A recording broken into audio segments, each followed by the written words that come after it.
প্রণাম করে নিতে বলে আসলাম তো সব ভুলে যাই। এই মামুন ইয়ে নিচে 1.5 মিনিট খাও।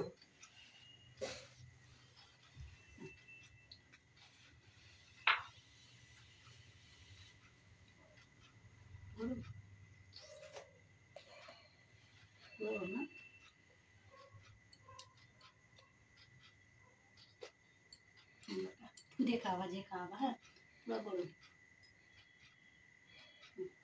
আমার তার থেকে বাটি গিফট চকলেটের ও পুনম বিয়া দে এখন ভালো মতো চুপ জিগ বাবা ভালো থাকো সুস্থ থাকো।